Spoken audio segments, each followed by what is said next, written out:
하나님 말씀 보겠습니다. 요한복음 10장 22절부터 용기를 내서 42절까지 했는데 하여튼 시간 되는 데까지 하도록 하겠습니다. 요한복음 10장 22절부터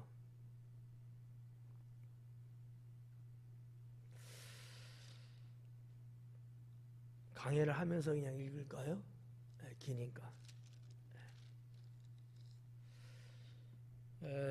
오늘 말씀은 방황하는 백성이에요. 제목이 방황하는 백성. 이 백성은 유대 백성들이고요. 그들이 이런 거지 일종의 진리를 원하는데 이게 진리인지 저게 진리인지 헷갈려요. 또 그래도 하나님을 믿는 백성들이잖아요. 하나님을 그렇게 믿고 싶은데 뭐가 정답인지는 잘 모르는 거예요. 이런 와중에 예수님이 이제 등장하셔서 이제 말씀을 전하시는데 예수님 말씀을 들으면서도 헷갈리는 거예요. 이따가도 한번 말씀드리겠지만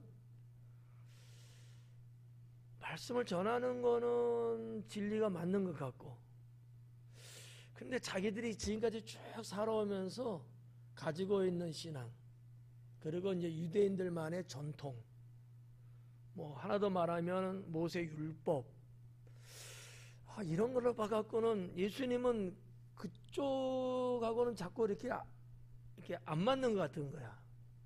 그러니까 이제 백성들은 이제 혼란스러운 거지. 오늘 이제 내용이 더 나오겠습니다만 백성들이 예수님에게 묻잖아요. 도대체 당신은 누굽니까? 뭐를 지금 우리에게 말씀하고 있는 겁니까? 우리를 당혹하게 만들지 마소서. 정말 당신이 그리스도가 맞습니까? 이런 질문을 퍼붓거든요. 상당히 공감이 돼요. 그들에게 있어서는 저럴 수 있었겠구나. 왜냐하면 유대인들은 지금 로마의 압박 속에서 예언됐던 메시아 그분을 정말 원하고 있거든요. 그분이 신앙적인 메시아든 정치적인 메시아든 이건 둘째치고 당장 우리를 이 고통 속에서 구원해줄 메시아를 원했던 것은 분명해요. 근데 여기에 세례 요한이 메시아인가? 라고 했는데 그는 순교를 바로 하잖아요. 그러면서 예수님이 나타나서 하시는데 예수님은 말씀은 그런데 뭔가 우리하고는 좀 결이 다르고 뭔가 틀린 거야. 이질감이 생기는 거예요. 그래가지고 이날도 백성들이 저의 해석이 맞는지 틀린지는 모르겠지만 손에 돌을 들고 있었어요. 그리고 예수님인데 찾아온 거거든요. 좀 그리스도구나 하면 돌을 놓는 거고 아니구나 저거 이단이구나 하면 돌로 치려고 하는 이런 어떤 이중성적인 모습을 유대인들이 갖고 있는 것을 봤을 때 저는 그래서 제목을 방황하는 백성 그럴 것 같아요. 여러분 어떨는지 모르겠지만 그래서 여러분들이 하나님을 믿으면서 방황하지는 마라. 방황하지는 마라. 방황하는 사람의 입장에서는 상당히 곤욕스러운 거거든요. 그래서 우리가 하나님 믿으면서 정말 오직 믿음으로 그 진리 가운데 분명하게 이렇게 살아갈 수 있는 성도가 되기를 축원합니다. 자, 22절부터 볼게요. 예루살렘에 수전절이 이르니 때는 겨울이라 그래요. 그죠? 수전절이 있는데 그때는 겨울이다. 이게 수전절 이제 설명을 좀 해드려야 될 텐데, 자, 어쨌든 이제 겨울이라 그랬어요. 이게 이제 양력으로 따지면 한 12월 중순쯤 돼요. 그러니까, 지금 예수님 붙잡히고 십자가에 달려 죽으시고 이러한 때에 약 한 5, 6개월 정도의 그 전에 지금 시간이에요. 그러니까 유대 사회에서도 이때는 추위가 시작되는 그런 때거든요. 이제 수전절이 뭐냐? 아마 수전절을 아는 사람이 그렇게 많지는 않을 거예요. 왜냐하면 우리나라 교회에서 뭐 수전절을 지키고 그러지는 않거든요. 대부분 뭐를 지켜요? 많이 지키는 거, 절기, 예? 부활절, 또 추수감사절, 그 다음에 맥주절은 우리 교회에서 다른 교회에서도 지키지만 맥주절이 있고, 또 성탄절 한 4개 정도가 많이 지키죠. 그 다음에 이제 훗날에 현대 들어서 지키는 것이 사순절이라는 게 있죠. 그러니까 사순절은 성경에 사실은 없어요. 이건 이제 맞는 거거든. 수전절은 성경에 나온다는 거지. 이 수전절. 이건 역사를 조금 설명을 해야 될 것 같은데 괜찮겠어요? 재미없을 수도 있는데. 이 수전절의 역사는 이스라엘의 그 중간기 400년이 있었잖아요. 그러니까 하나님의 선지자가 끊어졌을 때 BC 400년서부터 세례 요한이 나타날 때까지 그 400년을 이스라엘의 암흑기다 이렇게 말하고 중간사다 이렇게도 이야기하거든요. 그 시대는 헬라가 세상을 지배했던 때였어요. 헬라 하면은 그 왕시조가 알렉산더 대왕이거든요. 그때 이제 알렉산더가 세상을 지배하고 쭉 오다가 알렉산더 대왕이 죽고 그의 부하였던 셀레우코스라는 사람이 있는데 그 사람이 왕조를 세워요. 그래서 이제 쭉 내려오죠. BC 한 198년쯤에 이제 뭐 세계를 정복하고 나라를 왕조를 꾸리고 뭐 이렇게 영토 확장을 해 나가는 그 시점이었습니다. 아마 우리 성경에서는 이제 여러분이 잘 알고 있는 지명이 이제 아람. 밧단 아람 하면은 야곱이 외삼촌 집에 갔잖아요. 거기가 이제 밧단 아람인데 아람이라는 데 영토가 엄청난 커요. 지금으로 말하면 아마 이제 시리아, 또 터키,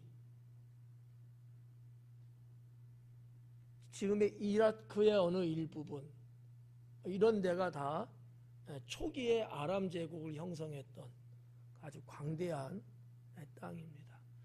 터키만 해도 지금 우리나라보다도 몇 곱절이 더 큰지 어마어마하거든요.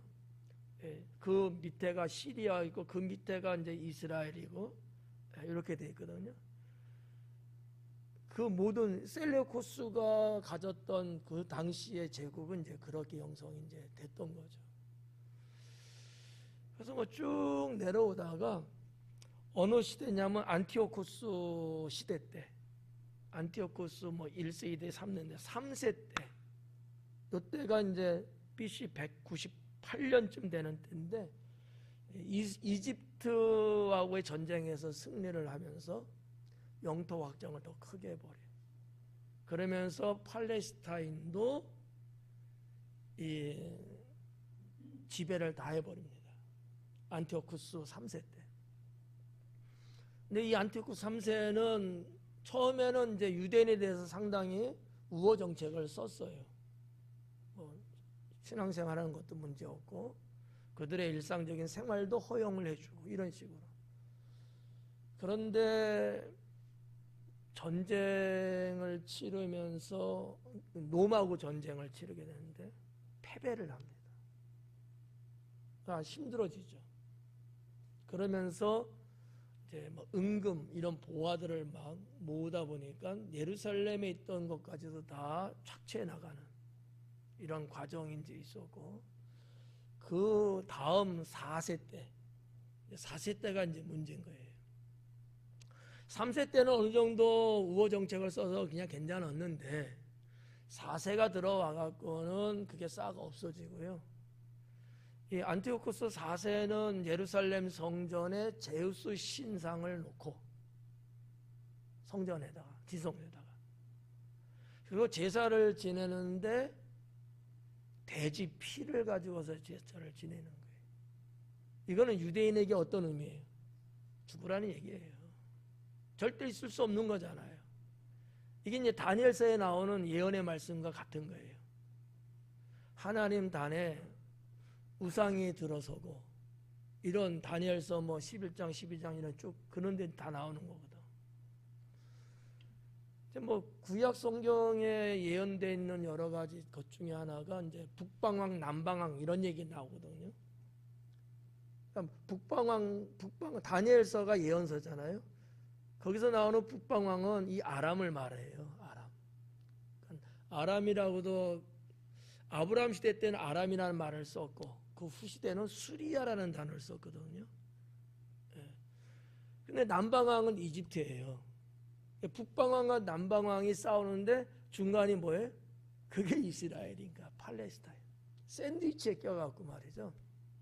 한때는 위에 지배받고 한때는 아래쪽에서 지배받고, 이러한 참 어려운 상황이 있었던 이스라엘이었습니다. 근데 하여튼 이 4세 때 그렇게 하면서 유대인을 압박하고 핍박합니다. 참다 이제 더 이상 참을 수가 없어갖고 그 당시에 좀 세월이 지났어요. 1998년인데 한 30년 정도 이렇게 지난 후에 당시에 제사장이었던 마띠디아가 있었어요. 그 사람의 아들이 마카비예요. 마카비가 뭐라고 해야 될까? 데모랄까? 봉기를 일으킵니다. 그래갖고 특공대를 조직을 하는 거지. 요즘 말로 말하면. 그래갖고 게릴라전을 막 펴요.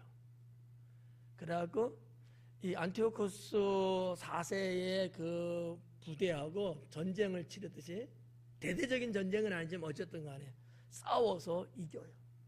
그래갖고 예루살렘을 탈환을 합니다. 그러니까 지금까지는 이 예루살렘 성전 할 것 없이 다 그들의 세계였는데, 전쟁에서 이기면서 예루살렘만큼은 탈환을 해요. 그러면 제일 먼저 하는 게 뭐가 되겠어요? 성전이 더럽혀졌잖아. 그래서 이것을 싹 정화를 시켜 싹 깨끗하게 하고 원래 성전으로 이렇게 이제 가는 거죠. 그래서 이제 원래 수전전이라고 말했지만 이것이 히브리어는 하누카라는 단어거든요. 하누카. 이게 봉헌이라는 뜻을 갖고 있고요. 그래서 이제 싹 정리를 하고 성전을 원래대로 돌리는 거예요. 이것을 기념하는 것이 수전절이에요. 수전절. 근데 이제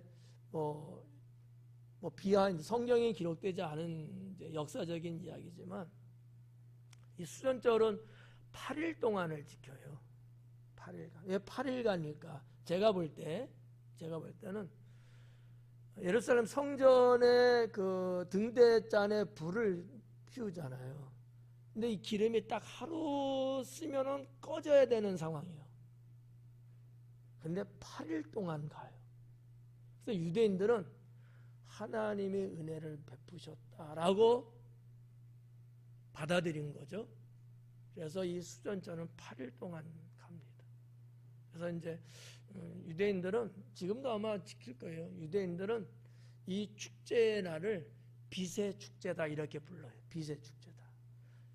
성전에 불이 꺼지지 않은, 그래서 엄청난 축제예요. 이스라엘에게 있어서 큰 절기 중에 하나가 수전절.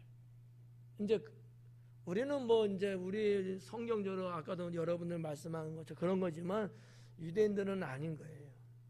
6월절에 가장 크겠죠. 초막절 이런 것들. 근데 빼놓을 수 없는 게 수전절이다라는 거지. 수전절.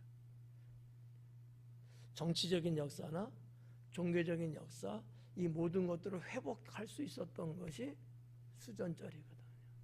그래서 이제 이 수전절을 지키는데 대략 이렇게 그냥 짤막하게 설명하면 그런 역사. 더 궁금하시면 여러분이 인터넷을 찾아보시면 될 것 같고, 뭐 그 정도면 되죠. 별론가 본데? 그러면 좀 더 이야기해드려요. 시간이 많지는 않은데, 자, 하여튼 그 핍박 속에 유대인들이 봉기를 일으켰던 이유 중에 뭐 한 두 가지 정도 있다면, 아까 예루살렘 성전에 제사하는 이런 것도 있고, 모세 율법을 지키지 못하게 했던 그런 게 있어요. 그래서 안식일을 못 지키게 했어요. 그래서 할례를 못하게 했고요. 그다음에 성경을 가지고 있지 못하게 했어요. 이 세 가지를 소유하지 못하게 했던 것도 어떻게 보면 마카비가 봉기를 일으켰던 원인 중에 하나가 아니었을까, 이렇게도 이제 볼 수 있는 거죠. 아무튼 뭐 길게 말씀은 드릴 수 없으니까 이제 그 정도 하고, 이래서 이 마카비로 시작해서 이 하스몬 왕조가 이제 형성이 되거든요. 마카비 뭐라고 할까?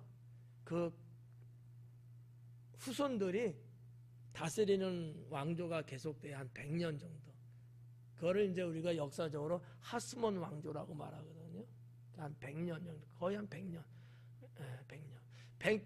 BC 165년에 전쟁에서 이겨서 예루살렘을 탈환했으니까, 그리고 로마가 BC 63년에 폼피우스 장군을 통해서 헬라를 완전히 무너뜨려 버려요.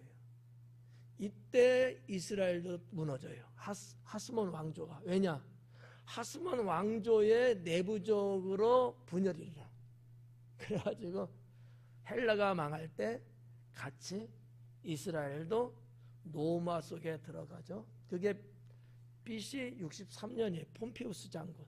그리고 BC 70년에 디토 장군에 의해서 예루살렘 성전은 다 무너지는, 그 7년 어간에 이스라엘 유대인들이 또 산발적으로 로마하고 전쟁을 이렇게 간헐적으로 해. 그러다 보니까 로마 입장에서는 싹 제거하는 작전을 이제 벌이게 된 거죠. 그래서 어쨌든 간에 이런 역사 속에 이스라엘의 암흑기 400년 안에 일어났던 사건들인데, 그때 그날을 기념해서 수전절을 지키기 시작했다, 이렇게 보시면 돼요. 그게 하스몬 왕조 때였다, 이렇게 이제 보시면 되는 거죠. 그게 이제 22절이에요. 예루살렘의 수전절이 이르니 때는 겨울이라. 또 23절에 예수님께서 성전 안 솔로몬 행각에서 거니시니, 그래요. 솔로몬 안, 성전 안 솔로몬 행각. 성전 안에 솔로몬 행각이 있었다라는 거죠. 행각도 사실 우리들이 뭐 쓰지 않는 용어죠. 여러분 집안에 행각이라는 게 있을까? 행각 정도 있으면은 옛날 이시 조선 때 뭐 99칸에 뭐 이 정도 돼야. 그러니까 행각은 뭐냐면 집이 있는데 줄을 쭉 서갖고 방들이 착착착착 있는 거예요. 여러분 집에 방 몇 개 있어요? 한 3개 이렇게? 그것도 행각일까? 행각의 개념은 그런 거야. 줄을 쭉 서 있듯이 있는 어떤 공간들이에요. 그러니까 보통 보면 거기에도 여러 한 10 내외 정도 되는 쭉 그런 어떤 공간이 있는데 줄지어 있다서 행각이거든요. 거기를 사도 요한은 기록하고 있습니다. 예수님께서 성전한 솔로몬 행각에서 거니시니 걷고 계셨다라는 얘기죠. 이때 유대인들이 애워싸고 이르되, 당신이 언제까지나 우리 마음을 의혹하게 하려 하나이까? 언제까지 우리 마음을 흔들려고 하고 있습니까?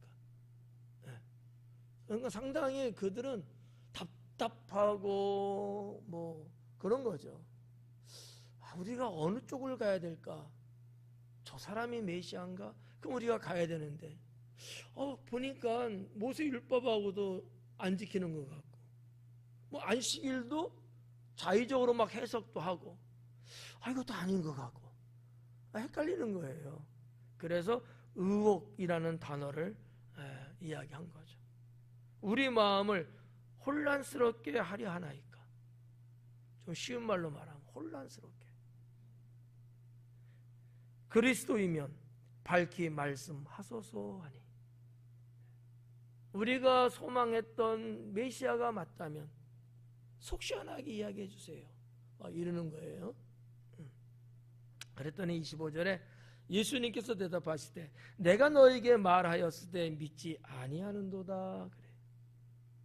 여기서 믿지 아니한다라는 이 단어는 현재 문법적으로 현재형으로 되어 있어요. 그러니까 지금도 안 믿고 있다. 이전부터 너희들은 계속 나를 안 믿었다. 내가 그렇게 진리를 말하고 했는데도 불구하고 너희들이 안 믿지 않았느냐. 내가 그리스도라고 이야기했는데 내가 그렇게 표현했는데 너희는 안 믿었다. 이런 얘기예요. 내가 내 아버지 이름으로 행하는 일들이 나를 증거하는 것이거늘. 내가 내 아버지 이름으로 행하는 일들. 내가 언제든지 아버지의 이름으로 내가 하지 않았느냐. 근데도 너희들은 안 믿었다. 내가 말하는 아버지하고 너희들이 믿는다는 그 아버지는 같은 아버지 아니냐. 근데 너희는 안 믿지 않았느냐. 이런 얘기예요. 여기서 행하는 일들이라는 것은 이적. 첫째는 이적, 두 번째 표적, 세 번째는 진리거든요. 이런 것들을 내가 계속해서 3년 동안 했다. 지금 이 수전절에 이르렀을 때는 3년 정도 됐어요. 3년. 공생이 시작한 지 한 6개월 정도 남았으니까 3년 정도 됐어요. 그렇게 긴 세월 동안 내가 했는데 너희들이 안 믿었다. 그런 것들은 나를 증거하는 것이다. 나를 증거하는 것이다. 예수님이 이 말씀을 했던 뭐 배경이라고 할까? 어떻게 이 말씀을 당당하게 말씀하셨을까? 제가 그냥 이렇게 유추해 보면 그 앞에 그 앞 세월에도 사람들이 이런 사람 저런 사람들이 있었어요. 성경에는 없지만. 근데 그들은 언제나 자기가 주인이었어. 자기가. 하나님의 영광, 뭐 하나님의 이름, 뭐 하나님 이렇게 간 게 아니고 내가 하고 다 자기가 중심이었거든요. 요게 이제 이단들이죠. 근데 예수님은 언제든지 하나님의 이름, 하나님의 뜻을 맞춰서 하나님의 뭐 이렇게 하나님을 높여드리면서 자기는 나타내지 않았거든요. 이런 것을 보면 너희가 알지 않겠느냐. 이런 어떤 속마음이 이 내용 속에 있는 거거든요. 너희들이 그 정도는 알지 않느냐. 과거에 너희들이 거짓 교사, 거짓 선자를 쳐봤잖아. 그들의 행위가 어땠느냐. 나하고는 다르지 않았느냐. 나는 그들하고 같지는 않다. 뭐 이런 것들이 이 말씀 속에 배경적으로 뭐 있는 것이 아니었을까. 26절에 너희가 내 양이 아니므론 믿지 아니하는도다. 그래요. 내 양이 아니하므로 믿지 않는다. 만약에 내 양이라면 나를 믿었다는 거지. 이것은 우리가 지난주에 봤던 내용이죠. 나는 양을 알고 양도 나를 알고 내 음성을 양은 듣는다는 거잖아요. 이게 양과 목자의 관계 아니겠어요? 이 말씀을 다시 한번 또 하시는 거예요. 너희가 내 양이 아님으로 믿지 않는다. 그렇죠. 내 양이 맞았다면 너희는 내가 하는 진리 이 소리를 너희는 받아들였을 것이다. 근데 너희는 근본적으로 아니었기 때문에 이 말씀에 조금 이제 좀 드러난 건 아닌데 여기 지금 예수님 앞에 와 있는 유대인들의 구성 이들은 도대체 어떤 자들로 구성된 자들이었을까? 나온 건 없어요. 근데 예수님이 내 양이 아니다라고 말을 하시는데 그 속에는 나를 반대하고 핍박하는 자들이라는 것이 전제되어 있는 거거든요. 그럼 누구예요? 바리새인들이거든요. 대제사장, 서기관, 바리새인들. 일반 백성은 거기에 그다지 아마 없었을 거예요. 일반 백성들은 오히려 예수님을 믿고 따르는 무리들이었거든요. 그러면 여기에 있는 요 사람들은 조금 예수님 보는 관점에서는 믿고 따르려고 하는 의지보다는 오히려 예수님의 흠을 찾고 문제가 되면은 죽이려고 하는 그러한 무리들이 훨씬 더 많지 않았겠는가. 이제 이렇게 볼 수 있죠. 27절에 내 양은 내 음성을 들으며 나는 그들을 알며 그들은 나를 따르리니. 이 세 가지가 나와요. 들으며 알며 따른다. 우리도 마찬가지예요. 우리도 주님의 말씀을 듣고 그 말씀을 들으면서 깨닫고 알아서 그 다음에 어떻게 해야 되는 거예요? 따르는 거예요. 근데 이 두 가지는 그런 대로 해. 세 번째 있는 따른다는 것이 만약에 없다면 그건 제자가 아니죠. 그런 거예요. 우리가 끄떡이기도 하고 아멘하기도 하고 맞습니다 하고 박수도 막 치기까지는 하는데 결국은 주님을 안 따라. 이거는 행함이 없는 믿음과 같은 거예요. 근데 이런 사람들이 없잖아. 많이 있거든요. 아유, 예수님 말씀 다 좋지. 뭐 이렇게 일반적으로 말하는 사람들 많잖아요. 그렇지만 주님이 말씀하시는 그 진리의 내용대로 살지는 않아. 여러분은 어떠세요? 하나님 말씀 여러분도 아시고 듣기도 하시고 다 하잖아. 물론 그 말씀대로 살기도 하시지. 그런데 과연 몇 퍼센트 어느 정도 따르느냐라는 거지. 이게 아주 중요합니다. 만약에 따르지 않는다면 우리는 주님의 뭐가 아니다? 양이 아니다. 좀 어려운 얘기인데, 좀 신학적인 얘기인데, 정말 구원받을 자가 예정됐고 예정되지 못한 유기된 자가 있다면 어떻게 봐야 될까? 과정은 믿었어요. 근데 어느 날에는 주님을 안 믿기 시작하는 거예요. 어떻게 이거 해석해야죠?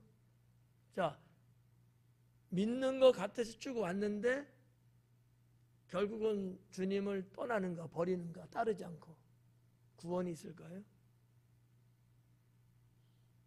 이게 이제 신학적인 이제 문제가 될 수 있는 건데, 그래서 이제 장로교 쪽에서는 이제 예정론을 이야기를 하는 거죠. 구원으로 예정되지 않은 사람은 결국은 떠난다, 따르지 않는다, 이렇게 이제 이야기하는 거죠. 자, 아무튼 그냥 여러분에게 숙제만 이렇게 남겨드리는 거예요. 그래서 예수님의 이와 같은 표현, 이런 말씀 보면서 제가 느끼는 중요한 것은 우리가 주님의 말씀을 듣고 깨달아 알고 그 다음에는 실천적으로 주님을 따르는 그러한 신앙인이어야 된다. 더도 없고 덜도 없어요. 27절은 자 28절에 보니까 내가 그들에게 영생을 주노니 영원히 멸망하지 아니할 것이요 또 그들을 내 손에서 빼앗을 자가 없느니라. 여기 28절에도 세 가지가 나옵니다.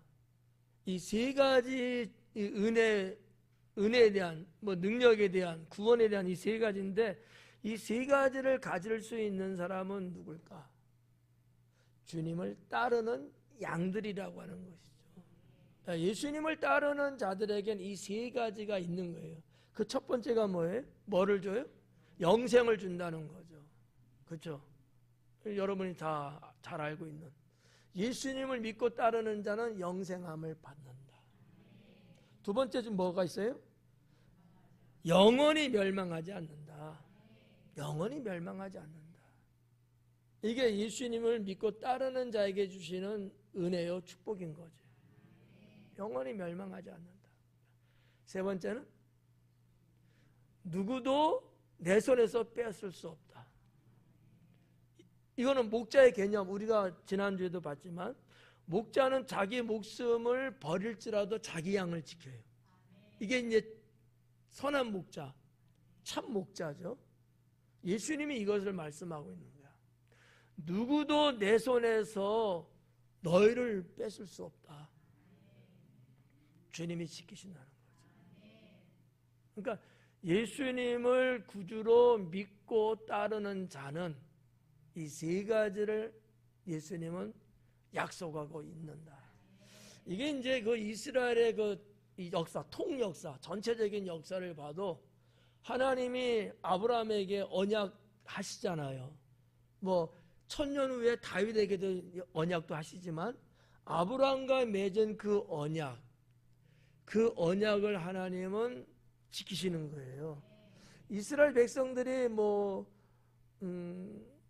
분열 왕국이 되면서부터 북이스라엘 말할 것도 없고 남유다 왕국도 말할 것 없이 타락하고 하나님을 떠나 살잖아.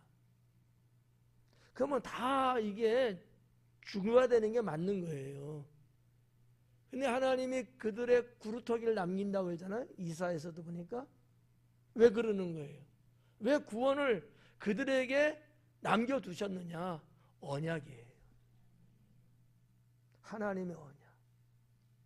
이게 상당히 중요합니다. 그러니까 언약을 받은 사람, 언약을 입은 사람은 또 이거 갖고 또 여러분 용기 얻으면 또 큰일 나는데, 좀 과정 속에 하나님 앞에 조금 부족하고 좀 이런다 할지라도 결국은 하나님을 그걸 다시 세우시고 그를 멸망치 않게 하시는 은혜가 있어요. 아, 그렇구나. 이제는 너 대충 어떻게 해도 괜찮겠구나. 그러면 큰일 납니다. 네. 하나님은 가변성이 있다고 말씀드렸죠. 그렇다 할지라도 하나님은 바꿀 수 있어요. 그분은 주인이시고 전능하시니까. 그렇지만 우리가 그렇게 이제 부정적으로 이것을 보지는 않잖아요. 긍정적으로 봤을 때, 하나님이 여러분들이 주님의 일을 하고 신앙생활을 잘하고 때로는 헌신하고 등등을 했을 때 간간히 여러분 개개인적으로 하나님이 언약을 하실 때가 있거든요. 깨닫고 깨닫지 못함의 차이일 뿐이에요. 반드시 하나님은 하셔요. 그것을 여러분 개인적으로 주실 때도 있고 말씀을 통해서 내게 주실 때도 있거든요. 내가 못 느끼는 것뿐이야. 근데 하나님은 그 언약을 지키신다는 거지. 네, 지키신다는 거. 하나 엑사이즈로 말하면 여러분이 부모라고 했을 때 부모님이 참 하나님을 잘 믿어요. 그래서 하나님이 그 후손에 대한 언약을 하셔. 그런데 우리 집 애들 보니까 꼬라지가 영 형편없어. 그런 자식들이 있을 수 있잖아요. 어떡하죠? 그래도 가능성이 있는 거예요. 왜? 하나님이 언약했기 때문에. 이 얘가 어디에 나오냐? 다윗이에요. 하나님은 다윗에게 언약을 해요. 그래서 다윗의 후손을 통해서 왕위를 계승하게 만들고요. 그 자식을 하나님께서 지키신다는 거거든. 그러니까 북이스라엘은 다윗의 혈통 아니에요. 여로보암이잖아. 그 다음에 남유다는 다윗의 자식이 대를 나간단 말이에요. 솔로몬의 아들 르호보암이 대를 이어나가잖아요. 선한 왕은 한 6명 밖에 없어요. 나머지 다 악한 왕이야. 그럼에도 불구하고 하나님은 그 언약하신 것을 지키기 위해서 계속 대를 이어나가게 하시면서 지금의 이스라엘도 역시 그 대를 이어나오는 거예요. 지금의 이스라엘 누구의 나라일까요? 이스라엘 사람들이 말하는 다윗의 나라예요. 놀라운 거예요. 아니 우리 종교적으로 보고 뭐 인류적으로 보면 아브라함의 이렇게 나가는 게 맞지 않아요? 아닌 거예요. 다윗의 나라. 그래서 이스라엘 국기에도 다윗의 별이 있는 거예요. 왜 그런지 이해가요? 다윗에게 주신 언약이 우리에게 지금도 있다는 얘기지. 물론 이것보다는 더 이전에 근본적인 게 있는 거예요. 근데 그들은 거기까지는 2차적인 얘기고, 가장 중요한 것은 우리는 다윗의 자손, 다윗의 나라, 이렇게 말하는 거예요. 이게 여러분 얼마나 큰 축복입니까? 내가 하나님 잘 믿어서, 내가 하나님께 충성하고 헌신했더니 나 당대뿐만 아니라 내 후손까지도 하나님이 복을 내리신다는 게 얼마나 대단합니까? 저는 100번 1000번 믿어요. 대단하다 이게. 여러분도 그러시죠? 누가 잘해야 돼요? 내가 잘해야 돼. 내가 잘해야 돼. 내 부모님이 잘했으면 이거는 뭐 보너스 100배지. 그러지 않았을지라도 나 때에 구원을 시작시키고 내 후손들이 구원의 맥을 이어나갈 수 있는, 얼마나 여러분 중요합니까? 그래서 뭐 저도 그렇고 여러분도 그렇고 우리 하나님 믿으면서, 잘 믿는 거는 기본이죠. 잘 믿는 건 기본이에요. 뭐 잘 믿는다는 거 갖고 괜히 뭐 큰 소리 치고 바보스러운 거예요. 그건 기본이에요. 기본이고, 하나님 앞에 매 순간 하나님 눈에 탁 드는 자가 돼야 돼. 어느 한순간에 하나님 눈에 탁 드는 때가 있어요. 성경에 보면 이런 사건들이 많이 나와요. 쭉 잘해서도 있지만 어느 한순간에 우리 마음을, 하나님의 마음을 감동시켰던 일이 딱 생기면서 하나님의 그를 내 백성 삼으시거든. 아주 중요해요. 뭐 한 번인데 뭐 아니에요.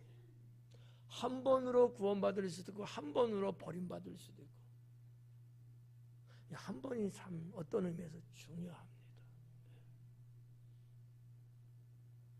나는 뭐 전했으니까 여러분들은 그렇게 믿으시고. 자, 그래서 28절에 예수님의 목자의 양에게 주는, 음성을 듣고 알고 따르는 자에게 주는 3가지 말씀드렸고요. 29절, 그들을 주신 내 아버지는 만물보다 크심에 아무도 아버지 손에서 빼앗을 수 없느니라. 아무도 아버지 손에서 뺏을 수 없다. 봐봐요. 좀 이중적인 표현 하시지 않았어요? 앞부분 28절에는 누구에게서 뺏을 수 없어요? 내 손에서. 예수님 하신 말, 내 손에서 뺏을 수 없다. 근데 29절에 가서는 또 누구? 아버지 손에서 뺏을 수 없다. 그렇다면 결론은 무슨 얘기예요? 나와 아버지는 하나하다. 그게 이 요한복음 10장에 나오는 거예요. 이거는 신학계에서도요 상당히 중요하게 다루는 거고, 삼일체 하나님을 입증할 때도 이 말이 사용되는 내용들이거든요. 자, 그러면 저는 이제 뭐 내 손에서도 뺄 수 없고 아버지 손에서 뺏을 수 없고, 이게 무슨 얘기냐 하면 절대적인 구원이라는 거죠. 절대적이라는 거예요. 상대성이 아니에요. 절대적인 거예요. 30절 보니까 뭐라 그래요? 나와 아버지는 하나이니라. 나와 아버지는 하나다, 이런 얘기를 해요. 이건 이제 공부를 좀 해야 될 것 같아요. 여기는 이 하나라는 단어의 헬라어가 뭐냐면 헨이라는 단어로 되어 있거든요. 헨. 이게 하나라는 것이 헨이 있고 헤스라는 게 있어요. 근데 뜻은 달라. 헨은 본질적으로 하나라는 거야. 속성적으로도 하나라는 거야. 그런 개념이야. 본질, 속성, 뜻, 이런 개념, 이런 것들이 하나라는 얘기고요. 헤이스라는 것은 그게 아니고 어떤 위격이 하나라는 뜻이에요. 위격이. 근데 사도 요한은 hen이라는 단어를 썼어요. 예수님과 하나님은 본질적으로 한 분이시고 속성적, 성품적으로 하나이시고 그분의 뜻은 하나고 이런 얘기야. 위를 하나라고 보지 않았어요. 위는 어때요? 성부 하나님 위격, 성자 하나님 위격, 성령 하나님 위격, 위격이 다르잖아. 그 단어를 안 썼다는 얘기예요. hen과 hes, 뭐 성도님들은 이런 게 중요하지는 않지. 근데 성경을 해석하는 사람의 입장에서는 상당히 중요한 거거든. 예수님이 나와 하나님은 하나야 무슨 의미를 갖고 말했겠느냐라는 거지. 너희가 말하는 아버지, 그 아버지와 나는 본질적으로 하나다. 이것을 사도 바울은 빌립보 교회에 편지 보내면서 본체는 하나이시나 라는 말을 썼던 거예요. 어려워요? 쉬워요? 괜찮아요? 네. 중요하지는 않죠. 뭐 우리가 그냥 평범하게 예수님 믿는 데는. 네. 그러나 어쨌든 강해니까 일단 한번 또 들어보는 거죠.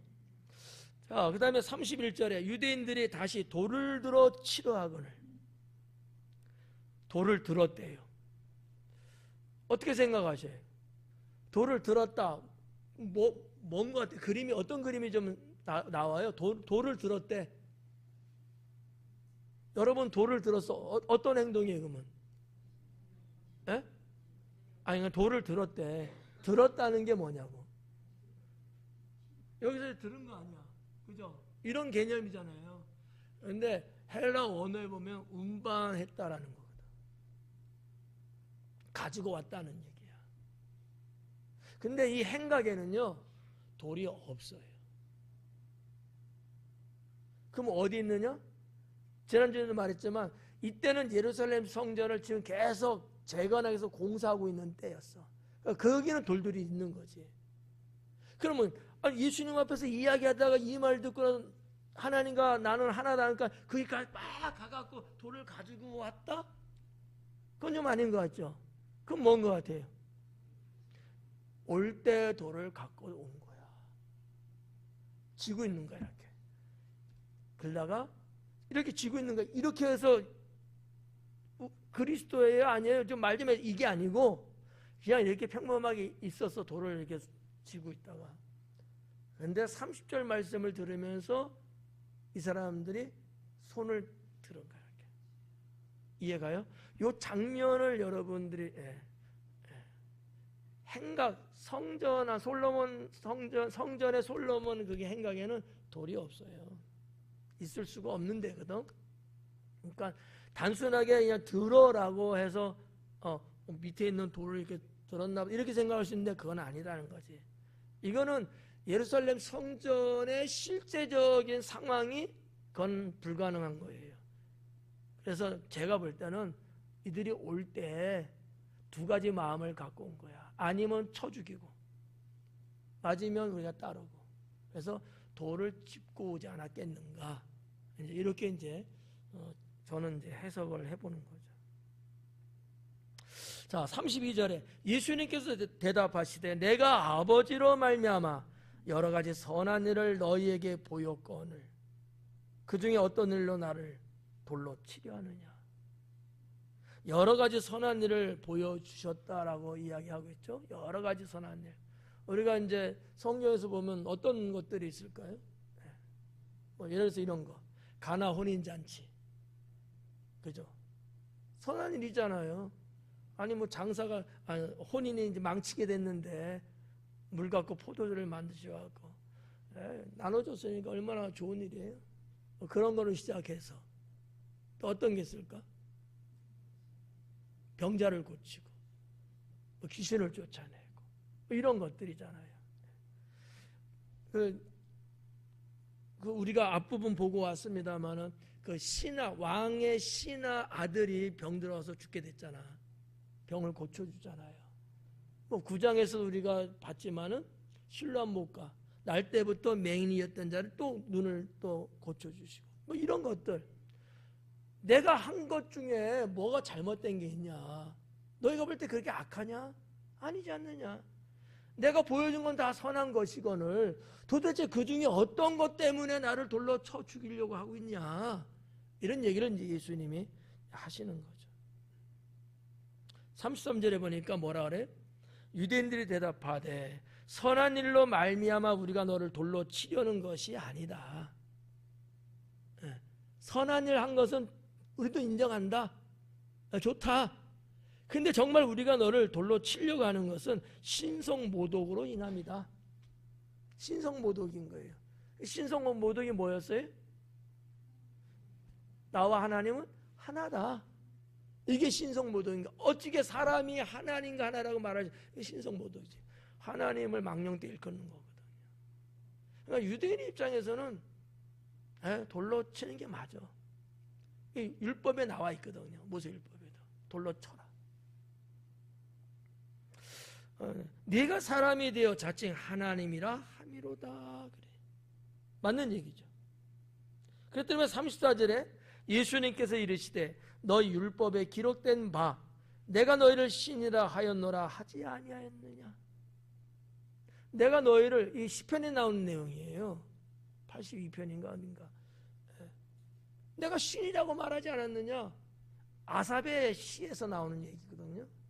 거기서 말하는 그 신은 누구냐면 당시에 재판장들이었어요. 재판장. 백성들을 위해서 판결 내리고 이런 사람인데 유대 사회에 다들 지도자고 하나님의 권세로 세움받은 자들이거든요. 근데 신이라는 단어를 써줬던 거, 그 시대에. 그런 자들에게도 신이라고 불렀거늘 내가 이렇게 말한들 뭐가 문제가 되느냐, 이런 얘기예요. 예수님 말씀은 그런 거거든요.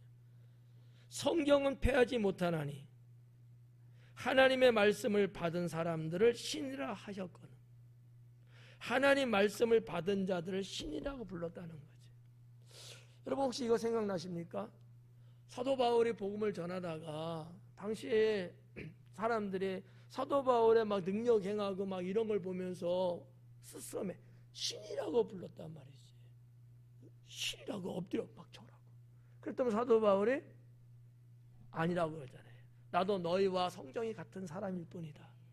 하나님이 베푸신 능력을 하는 거지 내가 신은 아니다. 이런 얘기하잖아요. 그러니까 고대 사회의 사람들은 인간이 할 수 없는 자기들의 생각의 한계를 뛰어넘은 대단한 어떤 능력을 행했을 때는 신이다라고 이야기해요. 이 말은 이제 우리나라로 보면 이런 거죠. 우리나라는 귀신이 씌어서 신이 접해서 그런다 이런 얘기들 하잖아. 우리는 샤머니즘의 그런 문화가 있는 민족이니까 그런 거예요.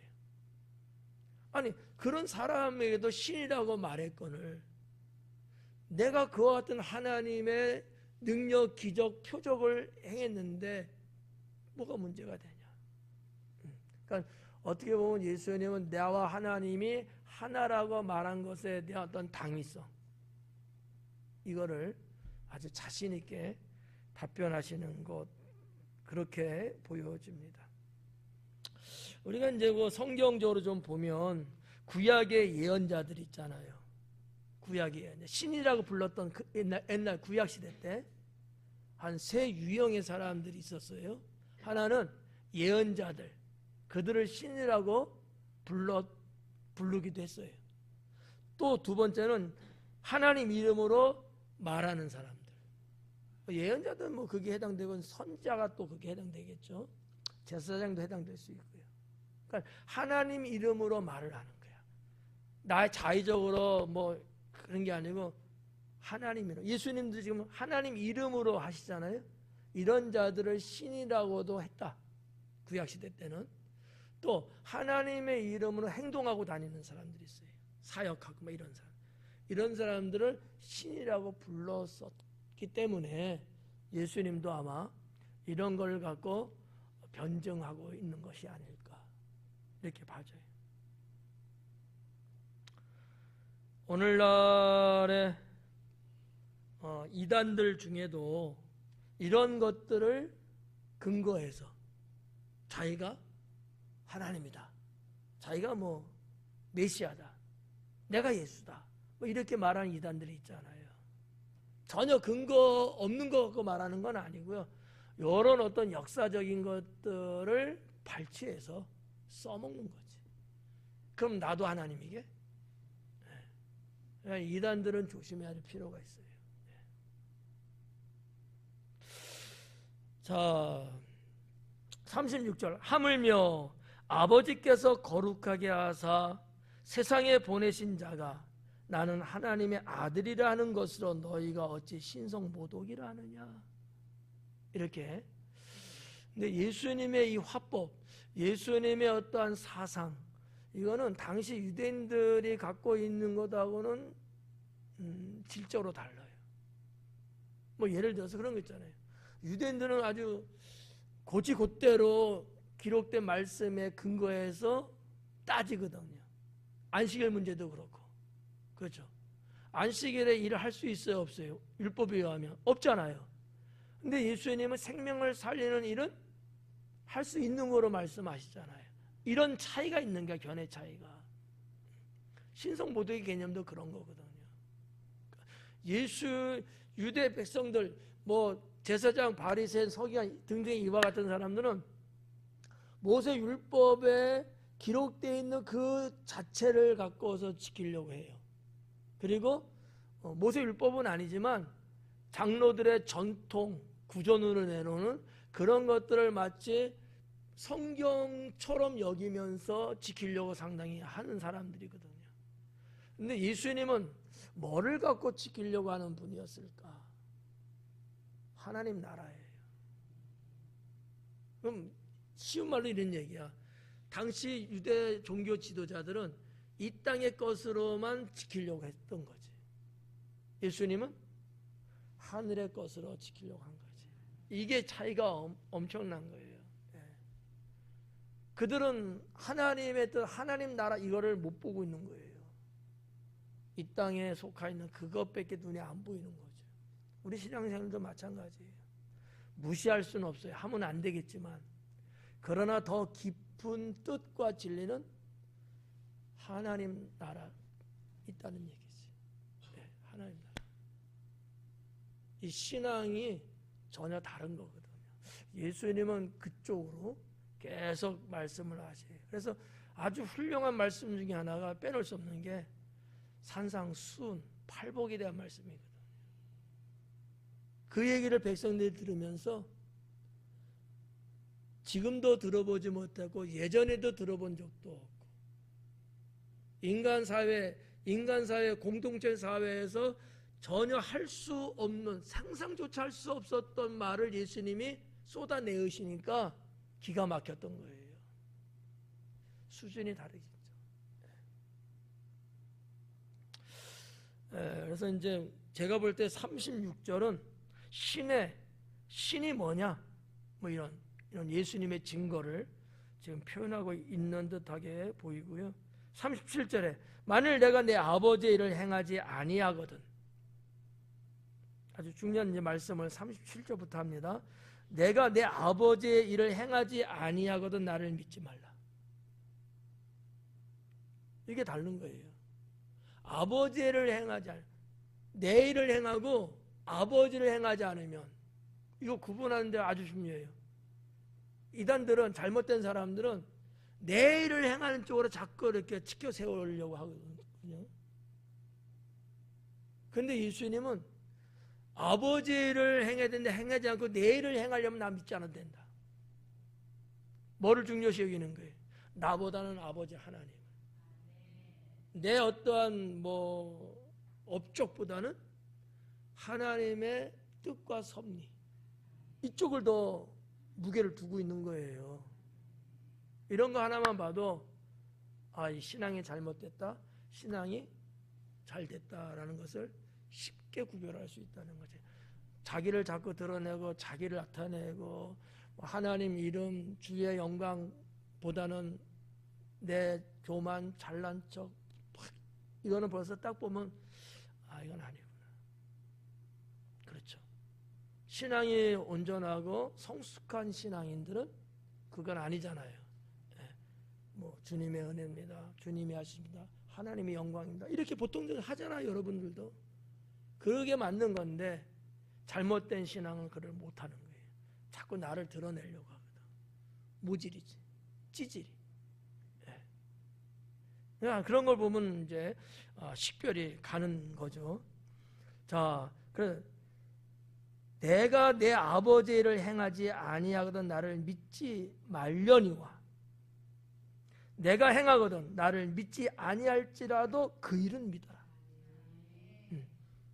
그래, 너희가 나 안 믿어도 좋다. 하지만 내가 행하는 일이 너희가 볼 때 하나님이 행하는 일과 동일하다고 느껴진다면 그걸 믿어라. 그걸 믿으라는 거예요. 그러면 뭐야? 나는 없어지는 거잖아. 근데 보통 사람들이 이런 멍청한 짓 안 하거든. 다 없어도 나는 드러내려고 하거든.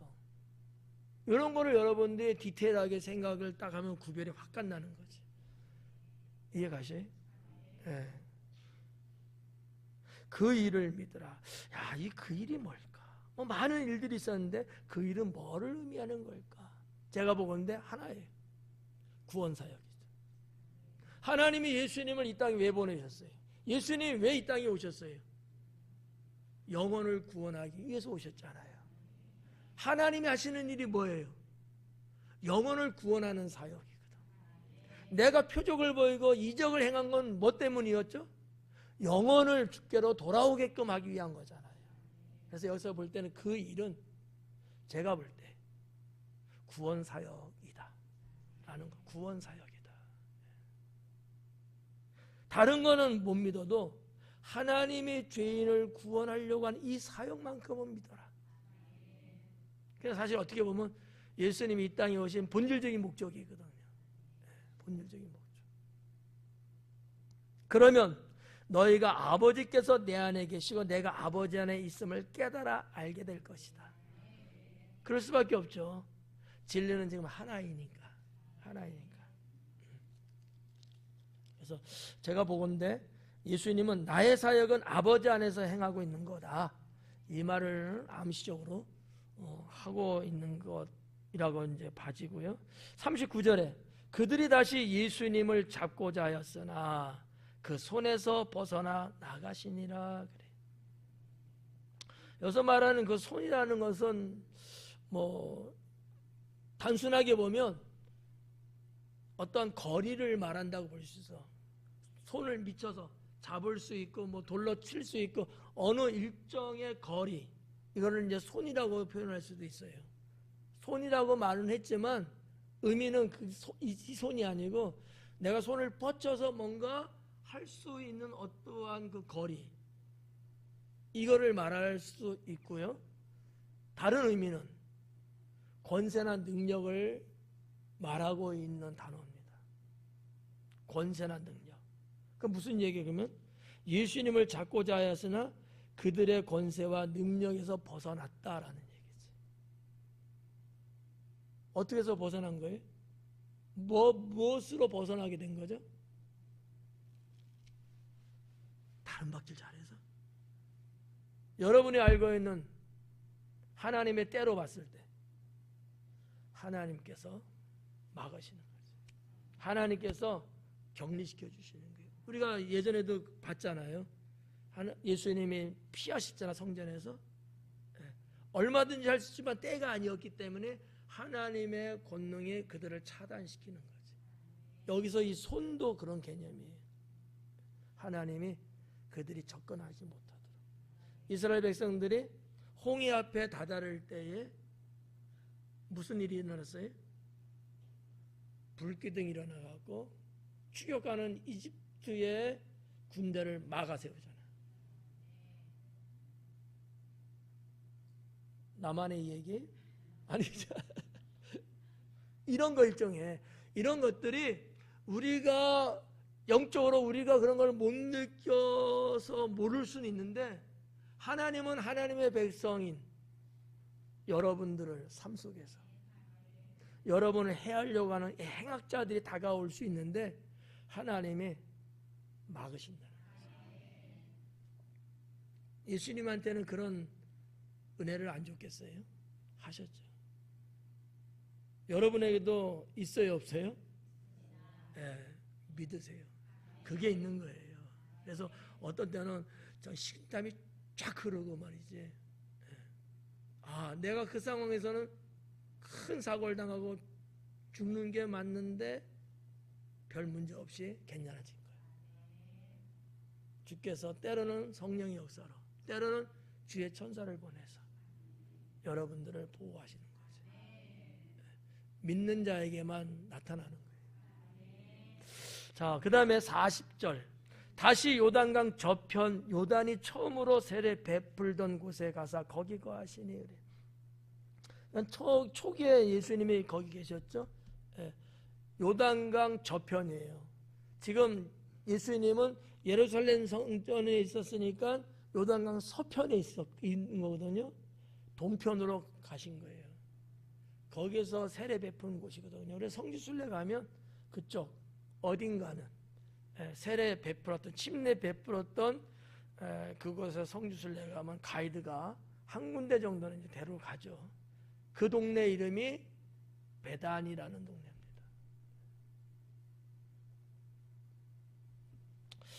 자, 그렇게 거하시니 많은 사람이 왔다가 말하되 요한은 아무 표적도 행하지 아니하였으나 요한이 이 사람을 가리켜 말한 것은 다 참이라 하더라. 자, 그러면 이 사람을 가리켜 말한 게 뭘까? 요한은 무슨 말을 했길래 그럴까? 그냥 기억을 더듬어 보면 한 두 가지 정도만. 첫째는 1장 29절에 나오고 있는 세상 죄를 지고 가는 어린 양을 보라. 세례 요한이 이 말을 백성들 앞에서 하거든요. 근데 지금 유대 일반 백성들이 보니까 이 나사렛 예수라는 자는 참이고 세례 요한이 말한 것이 맞구나, 바로 그분이구나, 이거를 볼 수 있고요. 세례 요한이 또 무슨 얘기해? 나는 물로 세례를 주거니와 그분은 불과 성령으로 세례를 주실 것이다. 이런 말씀들이 아닐까 이제 생각하는 거죠. 그래서 하여튼 뭐 다 참이라 하더라. 그러면서 42절 마지막에 그리하여 거기서 많은 사람이 예수님을 믿으니라. 예수님을 믿었다. 왜 믿었어요? 참이니까, 진리니까. 예수님을 메시아로 믿었다라는 말을 마지막 기록하면서 요한복음 10장은 마칩니다. 이제 11장이 들어가면 다른 사건으로 나가는데, 여러분이 잘 알고 있는 나사로를 살리는 사건, 흥미진진한 이 스토리를 다음 주에 기대하셔라.